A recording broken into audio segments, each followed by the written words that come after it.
Olá, meus irmãos, maravilha, que alegria imensa em poder nos encontrarmos, digamos assim, nesse momento de compartilhar a palavra de Deus. Já são realmente 40 dias, digamos assim, meditando, refletindo sobre o Salmo, já que hoje o Salmo é o número 40. Estamos chegando próximo do fim do primeiro livro dos Salmos. Os Salmos têm alguns livros. Quando estivermos finalizando esse primeiro grupo de Salmos, eu vou sinalizar para você e vou falar um pouco mais sobre essas divisões que os salmos têm e que pouca atenção nós damos, e algumas pessoas têm até dúvidas o porquê dessas divisões, quem as propôs e quais foram os critérios para que os 150 salmos fossem divididos em livros com diferentes números de salmos para cada um desses grupos. Mas o mais importante agora, nesse momento em que nós vamos meditar um pouco mais sobre esse salmo, o Salmo 40 também foi escrito pelo rei Davi. E nesse salmo ele apresenta algumas questões muito interessantes e como a gente já viu em alguns salmos, como o número 2, o 16, o 22 e outros mais, o Salmo 40 tem um texto, um versículo que alguns entendem ser uma declaração profética a respeito de Jesus. Não com respeito ao futuro, mas, por incrível que pareça, ainda no tempo da eternidade. Eu vou explicar quando nós chegarmos nesse versículo. Mas o Salmo 40, que tem, digamos, 17 versículos, esse salmo tem algumas particularidades, algumas peculiaridades, mas também é um salmo muito conhecido, ao menos na primeira parte, nos 3 primeiros versículos. De acordo com os estudiosos dos salmos, o Salmo 37 apresentou ou apresenta um tema que fala sobre o ato de esperar, a atitude de esperar. O Salmo 37 é o primeiro desse conjunto de salmos que abordam esse tema, o ato de esperar. Não é da esperança, mas da atitude de esperar. Isso é muito claro nos versos iniciais do Salmo 37.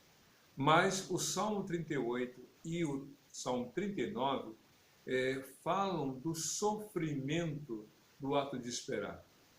Ou seja, decidir esperar no Senhor não é fácil. É a atitude correta diante dos problemas. Mas ao mesmo tempo em que você decide esperar, você sofre mais. Por quê? Porque você espera algo que ainda não aconteceu, você espera algo que ainda não se realizou, você espera algo que ainda não se tornou uma realidade. E enquanto você não vê aquilo que espera, não torna ou não percebe, ou não consegue enxergar a realidade daquilo que sonha, então há uma angústia, há um sofrimento.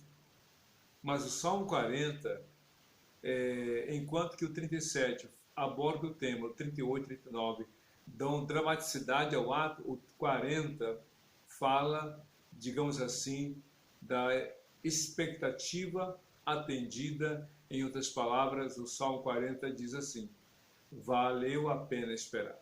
Então vou ler aqui os 3 primeiros versículos do Salmo 40, que dizem assim: coloquei toda a minha esperança no Senhor, e ele se inclinou para mim e ouviu o meu grito de socorro. Esse é o primeiro versículo.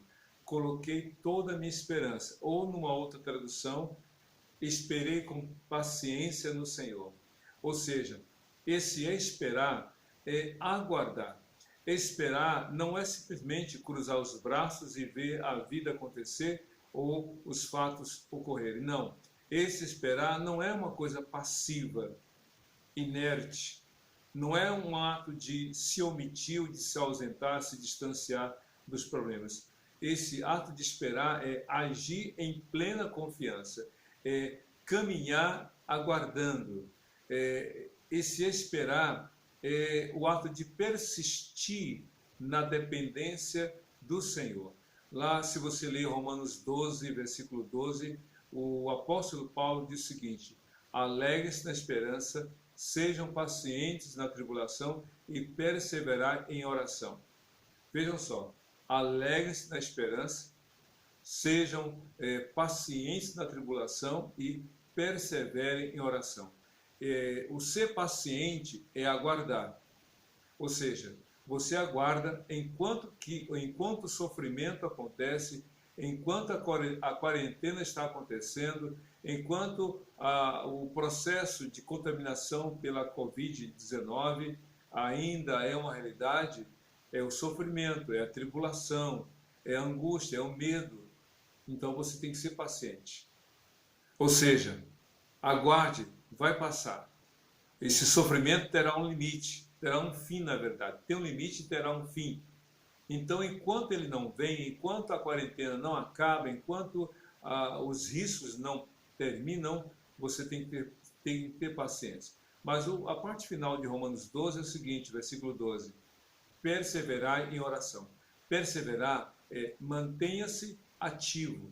Você começou a orar, começou a buscar a Deus, não desista, permaneça confiando. Está lendo a Bíblia? Não desista, continue lendo. Está cultuando a Deus? Não pare de cultuar, permaneça nessa prática de cultuar constantemente ao Senhor. Então, o Salmo 40, no verso 1 diz, esperei com paciência, não é omissão, não é passividade, não é ser inerte, mas eu vou persistir, eu vou continuar fazendo aquilo que eu sei que devo fazer, confiando nele. E aí, na parte B do Salmo 40, o verso 1 diz o seguinte, e ele se inclinou para mim e ouviu meu grito de socorro. O salmista Davi, alguma coisa estava acontecendo na vida dele, que ele gritou. O clamor aqui é um grito desesperado de alguém que clama por socorro. É alguém que desesperadamente grita por ajuda. Ele ouviu o meu clamor, diz o texto. E ele se inclinou para mim e ouviu meu grito de socorro. Esse se inclinar é agir em direção a.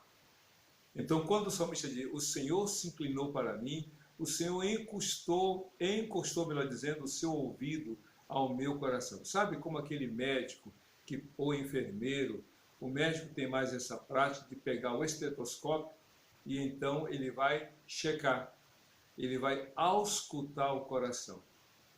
Ele pega o estetoscópio, na parte auricular coloca no ouvido, e aquela parte que tem uma circunferência, um disco, ele encosta no peito da pessoa e aquele disco é tão sensível que leva o som dos batimentos cardíacos ou da respiração quando é nas costas para o ouvido, para os ouvidos do médico. Então o médico ausculta, ele ouve com atenção.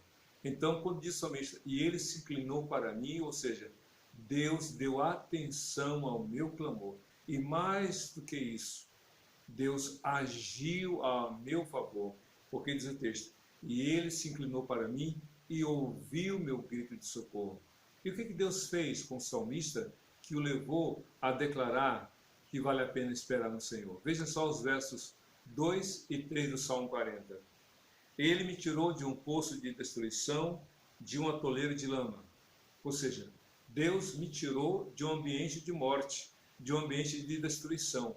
Porque se você entender, tirou de um poço de destruição, em outras traduções dizem de uma cova. Cova é lugar de morte, é lugar onde a morte domina, onde a esperança já está no seu fim ou já tem acabado. Então Davi estava numa situação tão crítica como se ele estivesse sendo sepultado vivo. Você imagina o desespero de alguém assim, jogado numa cova, num lugar de morte. E quantos estão sendo assaltados pelo medo da morte? Quantos estão com medo de olhar para a TV, de ouvir notícias ruins, ou estão apavorados e angustiados pelas más notícias? Davi disse, eu estava nesse poço de morte, nesse poço de destruição, e Deus me tirou. Olha só isso, e ele me tirou.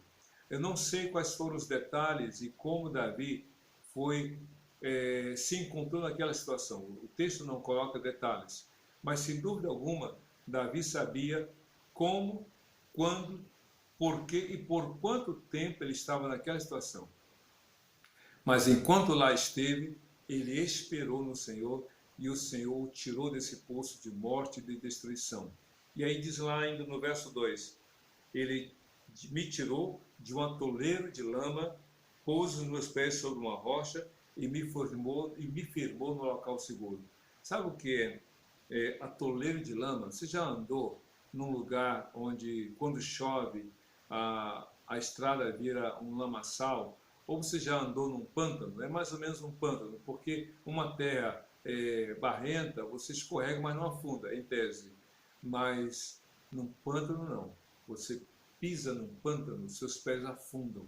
Você quer andar e não consegue. Tem gente que olha assim as cenas de gente andando sobre a neve e acha lindo, eu queria andar na neve.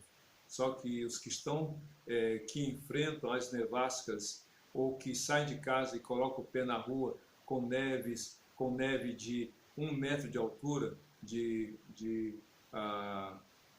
quantidade, não consegue andar. Os pés afundam. E quanto mais se mexe, parece que afunda mais. Então Davi disse, eu estava realmente num lamaçal, num atoleiro de lama. É uma cena muito grave. Ou seja, seus pés não estavam firmes. Ele tentava andar, escorregava, tentava andar e afundava mais. Parecia aquela areia movediça dos filmes de Tarzan. Sempre tinha uma areia movediça no filme de Tarzan, que é um filme antigo, preto e branco até.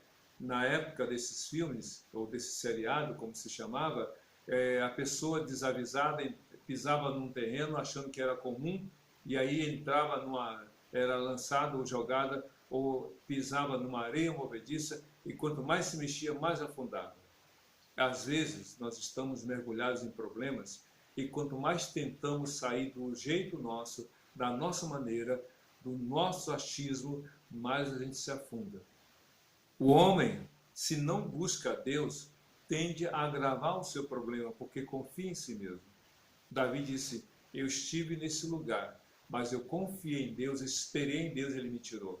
E aí diz lá o texto, e Ele me colocou os pés sobre a rocha, e me firmou os passos, e diz o texto, e me colocou num local seguro. Diferentemente do atoleiro de lama, de um poço de destruição, Deus o tirou desse lugar de morte, de destruição, e o colocou sobre a rocha e firmou seus passos. Jesus é a nossa rocha. Ele nos dá segurança. E diz ainda o salmista no Salmo 40, versículo 3, pôs um novo cântico na minha boca, um hino de louvor ao nosso Deus. Muitos verão isso, temerão e confiarão no Senhor. Ou seja, o que Davi está dizendo é o seguinte, enquanto estive lá no poço, num atoleiro de lama, num poço de destruição, qual era o motivo para cantar? Qual era digamos, as razões para expressar adoração a Deus, como a gente vê alguém que pega um instrumento, um violão, uma guitarra, um contrabaixo, uma bateria e começa a tocar louvores a Deus.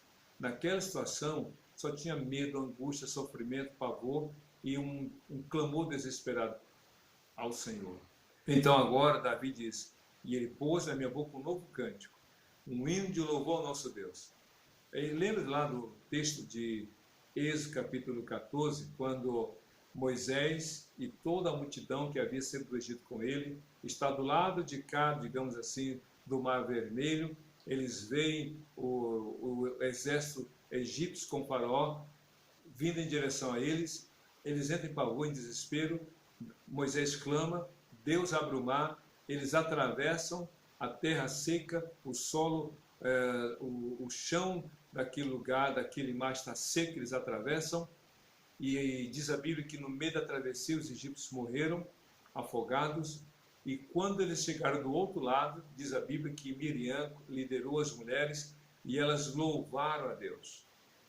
É difícil louvar a Deus enquanto o mar está fechado ou enquanto nós atravessamos, porque temos medo de que alguma coisa ruim aconteça. A gente fica imaginando os hebreus olhando para os lados, vendo aquelas águas como muralhas. Pois bem, diz a Bíblia que eles então, após a travessia, do outro lado do mar, do mar Vermelho, do outro lado, eles louvaram a Deus. Davi disse, Quando ele me tirou, eu pude louvar a Deus. Talvez agora só tenha lágrimas para você, só tem choro, só tem medo, tem angústia, mas vai passar. E do outro lado da quarentena você vai louvar. Vai passar e depois, quando a Covid-19 for desconsiderada como um risco de contaminação para você, você vai cantar louvores a Deus. Amém? Mas aí o Salmo 40 continua dizendo o seguinte, no verso 3, muitos verão isso, temerão e confiarão no Senhor. Ou seja, o que Davi diz é o seguinte, o que Deus fez na minha vida será exemplo, será motivação para as outras pessoas, primeiro, ouvirem o meu testemunho, temerem ao Senhor e confiarem no Senhor. São três coisas. Muitos verão isso, temerão e confiarão. Vão ouvir, na verdade ele diz o texto, muitos verão, muitos temerão e muitos vão confiar. Vão temer, melhor, irão ver o que Deus fez na minha vida, é um testemunho. Irão temer, porque vão reconhecer o poder de Deus. E terceiro, também vão decidir confiar. Só que o Salmo 40 continua falando outras coisas que eu acho também importantes. O verso 5, melhor, o verso 4 do Salmo 40 diz assim, como é feliz o homem que põe no Senhor a sua confiança e não vai atrás dos orgulhosos, dos que se afastam para seguir deuses falsos. Davi aqui faz um contraponto. Ele faz um contraste, uma diferença entre aqueles que, como ele, decidiram e decidem confiar em Deus, daqueles que, diferente dele, decidem seguir aos deuses falsos. Talvez a expressão deuses falsos para você não seja algo assim muito claro, mas deixa eu explicar. Naquela época, havia muitas nações chamadas nações politeístas. Por que politeístas? Porque aquelas nações como o Egito, como algumas nações, etnias dos cananeus, não adoravam um Deus só. Eles tinham vários deuses. E quem eram esses deuses? Ou melhor, o que eram esses deuses? Eles imaginavam, eles criavam essas imagens, esculpiam de madeira, de barro, de pedra, de ouro, de prata, de alabastro, de minerais outros. Eles construíam essas imagens desses falsos deuses e adoravam esses falsos deuses. Então Davi diz, eu não quero fazer como eles. Eu não quero me ajoelhar diante de um falso Deus. Eu não quero juntar as minhas mãos em súplica a um Deus que não existe, porque eram apenas imagens representativas daquilo que eles imaginavam. Davi disse, não, o meu Deus é verdadeiro. Ele não tem nada que o apresente ou que o represente, material e fisicamente falando. Mas eu creio nele, eu creio que ele existe, porque ele ouviu a minha oração, atendeu a minha súplica. É isso que ele fala no versículo 4. Mas aí o versículo 5 do Salmo 40, como tinha falado antes, sobre o Salmo profético, diz assim, na verdade o 5 e 6, Senhor meu Deus, quantas maravilhas tens feito, não se pode relatar os planos que preparaste para nós. Eu queria proclamá-los e anunciá-los, são por demais numerosos. No versículo 5, Davi está falando algo muito particular da vida dele, reconhecendo a grandeza do Senhor e os seus maravilhosos feitos. Ele diz assim, Senhor, quantas maravilhas tem feito. Não se podem relatar os planos que preparaste para nós. Falando no futuro. O Senhor tem planos para a sua vida, para os seus filhos, para o seu marido, para a sua esposa, para os seus pais. Deus tem planos para você e para aqueles que você conhece. Deus tem plano para aquelas pessoas que você nem conhece, porque Deus tem planos para todas as pessoas. Sabe por quê? Porque ninguém nasce por acaso, ninguém é um acidente de percurso. Então Davi disse, Senhor, são muitas as coisas que preparaste. Deus não quer o seu sofrimento e nem da sua família. Por isso que tudo que está acontecendo faz parte do projeto de Deus. Ainda que nós não entendamos, ainda que não tenhamos resposta para muitas perguntas, como o salmista disse, confie no Senhor, espere nele. Agora diz aqui no versículo 6 do Salmo 40, sacrifício e oferta não pedistes, mas abristes os meus ouvidos. Holocaustos e ofertas pelo pecado não exigiste. Então, verso 7. Então eu disse, aqui estou, no livro está escrito a meu respeito. Davi está falando de uma coisa muito interessante. Esses versos 6 e 7 do Salmo 40, como falei, é um salmo, ou são expressões que, segundo o escritor da carta aos Hebreus, se referem a Jesus. É como se Davi, por inspiração do Espírito Santo, assim entendemos, escreveu um diálogo que houve entre Deus e Jesus Cristo antes de Jesus ser encarnado na face da terra.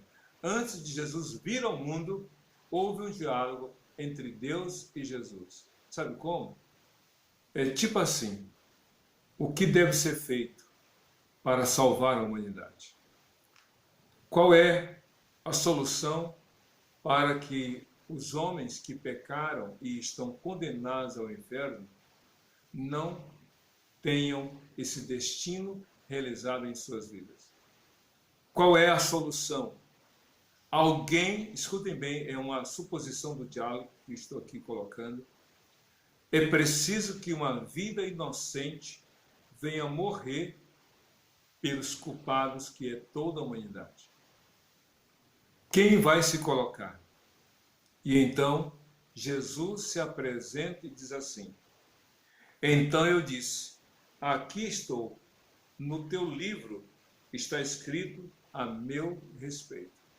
Em outras palavras, o Davi está aqui transcrevendo, digamos assim, o diálogo entre Jesus e Deus, em que Jesus se ofereceu antes da fundação do mundo para vir à terra, para morrer na cruz por você e por mim.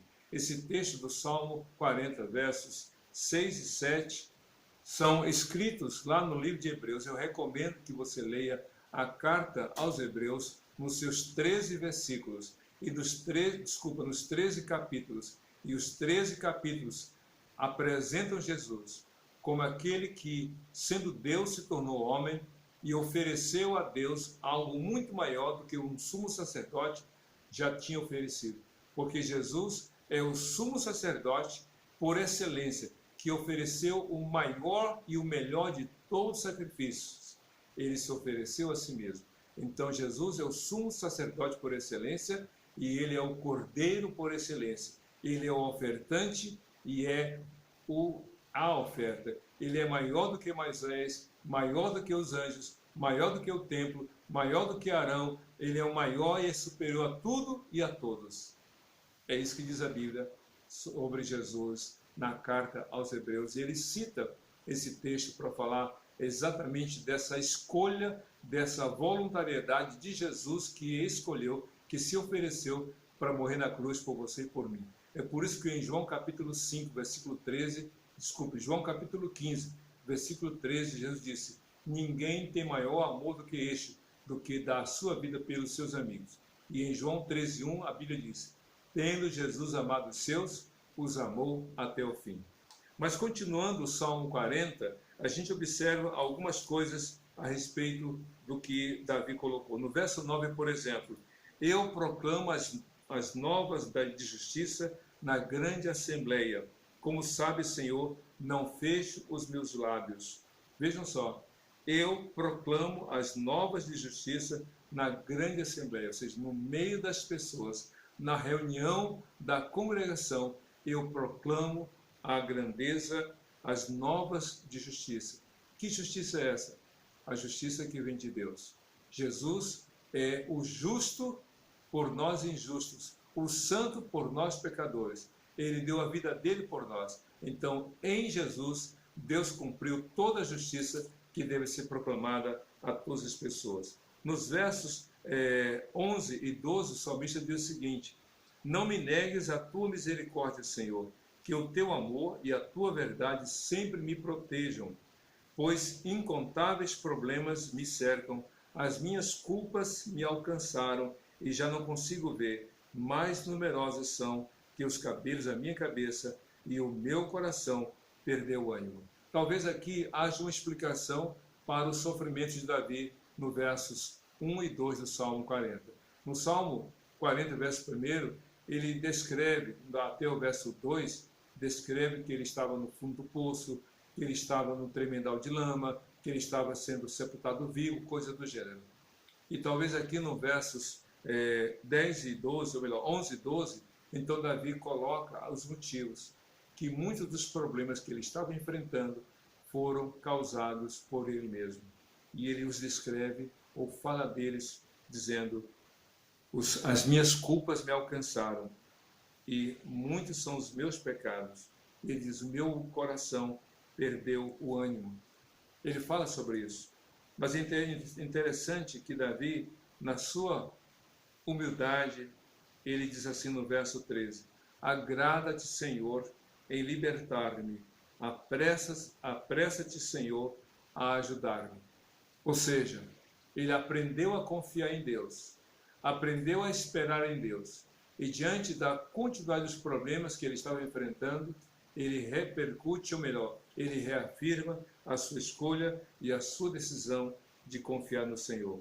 E nos versos 15 e 16, ele diz aqui nos penúltimos versículos do Salmo 40: fiquem chocados com a sua própria desgraça os que zombam de mim, mas regozijem-se e se alegrem em ti todos que te buscam. Digam sempre àqueles que amam a tua salvação, grande é o Senhor. Novamente, essa distinção.